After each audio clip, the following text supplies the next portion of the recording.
తమరు మన ఎడబాటు సమయాన అన్నది గుర్తున్నదా? తిరిగి కలిస్తే మన కలయిక అతి మధురంగా ఉంటుందన్నారు. అవును దేవి.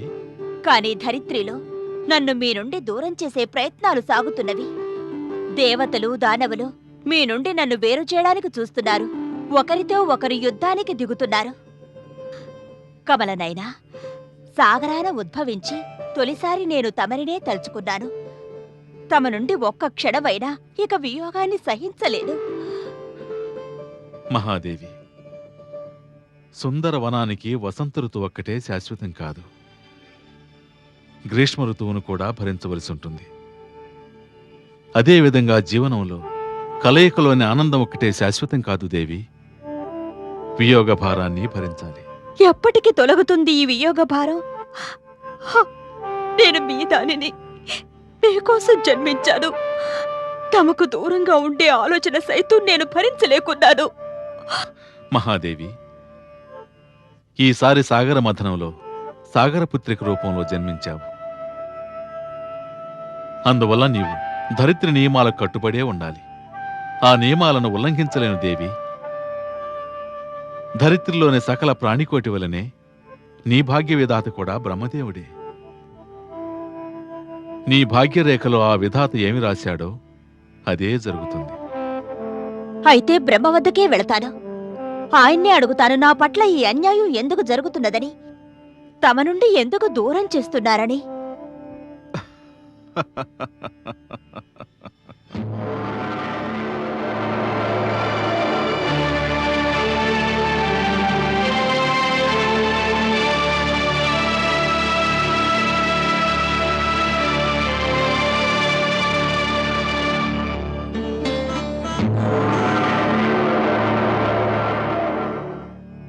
ఓ బ్రహ్మదేవా, ఆది ప్రజాపతి, విధాత, నా జీవనం ముళ్ళసయ్యలా మారినది. నా మనసు తనువు విరహాగ్నితో దహించుకుపోతున్నాయి. విధాత, నీకు తెలుసు, నా మనసు నా నాథుని చరణాల చెంతనే ఉంటుందని. అతడి హృదయమే నా నివాసము. అతడి సుందర వదనాన్ని తిలకించడమే నా ఆరాధన. అతడిని విడిచి ఉన్న ఒక్క క్షణమైనా ఒక యుగముతో సమానం. వారి నుండి ఎందుకు విడదీస్తున్నారు విధాత? సాగర తీరంలో మహాయుద్ధమే నా కోసం జరగబోతున్నది. తమ కోసం మహాయుద్ధం జరగబోతున్నదా? అవును విధాత, నా కోసం యుద్ధానికి సంసిద్ధులవుతున్నారు. దేవదానవులు నా కోసం కలహించుకుంటున్నారు. దేవతలు కోరుతున్నారు వారితో నా సాంగత్యాన్ని. దానవుల వాంఛ కూడా తమ సంపదగా నన్ను చేసుకోవాలని. విధాత, నా పట్ల అకృత్యాలు జరగవలసిందేనా? నా లలాట లిఖితమేమిటి?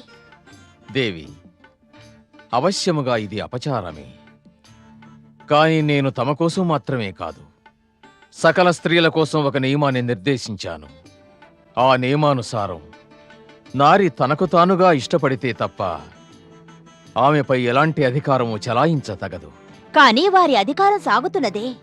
వారు భ్రమలో ఉన్నారు. వారు నా నియమాలను ఉల్లంఘిస్తున్నారు. నేనలా జరుగునివ్వను. పదండి, నేను తమతో వస్తాను. వారి భ్రమను తొలగిస్తాను.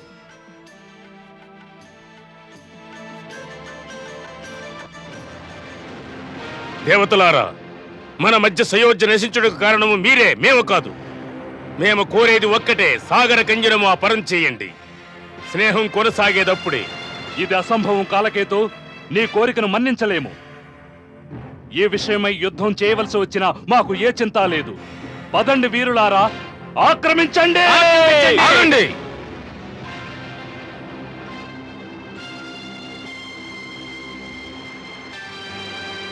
ఇరుపక్షాలు ఈ నారిని పొందాలని కలహించుకుంటున్నారు. కాని ఏ ఒక్కరైనా ఈ నారి అభిమతాన్ని గ్రహించారా? ఈమె మనసు తెలుసుకున్నారా? ఇది నారీ అభిమత సమస్య కాదు బ్రహ్మదేవా. ఇది సహకార నియమాల ఆదరణ సమస్య. కాదు, ఇది సకల స్త్రీ జాతి అధికార ప్రశ్న. మీలో ఎవరిని స్వీకరించాలో స్వీకరించకూడదో నిర్ణయించేది ఈ స్త్రీమూర్తి మాత్రమే. స్త్రీ ఒక వస్తువు కాదు, విభజించి పంచుకోవడానికి. సముద్రమథనమందు ఉద్భవించిన ఈ నారి నా తోబుట్టువు, నా సోదరి. ఈ సాగరపుత్రిక తన పతిని ఎంచుకునే అధికారం నేనేమికే ఇస్తున్నాను. నేడు నేనొక నవసాంప్రదాయానికి శ్రీకారం చుడుతున్నాను. అదే స్వయంవర సాంప్రదాయం. స్వయంవరమా? స్వయంవరమా? స్వయంవరమే. ఇది సకల స్త్రీ జాతికి అధికారం ఇస్తుంది. తన మనస్ఫూర్తిగా తన వరుణ్ణి ఎన్నుకునే అధికారం. ఈ సాగరపుత్రిక హస్తాలలో ఒక పుష్పమాల ఉంటుంది. ఆ పుష్పమాల ఆమె మనసులో కోరికకు ప్రతీక. పిదప ఈ సాగరపుత్రిక ఎవరి మెడలో ఈ మాలను అలంకరిస్తే ఆ క్షణమే అతడిని తన వరునిగా ఎన్నుకున్నట్లు. నేను సమస్త దేవదానవ సమాజానికి ఈ సాగరపుత్రిక స్వయంవర సమారంభంలో పాల్గొనాలని ఆహ్వానిస్తున్నాను.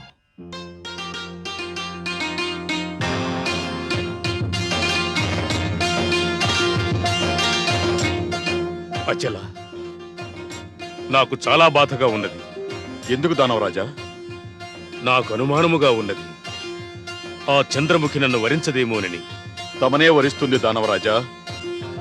అది నువ్వెలా చెప్పగలవు? ఎంతైనా స్త్రీయే కదా దానవరాజా. స్త్రీ ఎవరిని ఎన్నుకుంటుందంటే అత్యంత శక్తిశాలిని. భుజబల శక్తి, ధనశక్తి, ఈ రెండు శక్తులు తమ వద్దే ఉన్నాయి దానవరాజా. తమరే కదా దేవతలను కూడా పరాజితుల్ని చేశారు. మగువ విజయుణ్ణి విడిచి పరాజితుణ్ణి ఎన్నడూ చేపట్టదు. తమరు విశ్వసించండి దానవరాజా, ఈ సుందరి కేవలం తమనే వరిస్తుంది.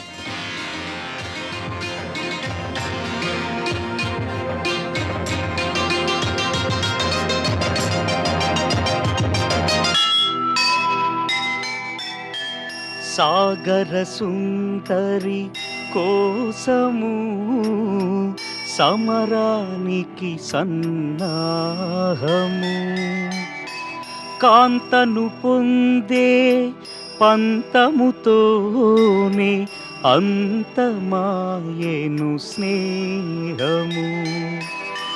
పతిని తానే పరియుచు నీతి, నారీ జగతికి జీవన జ్యోతి. భగవానునిలో సగమై వెలిగిన సాగర కన్యకు స్వయంవరం. సాగర కన్యకు స్వయంవరం.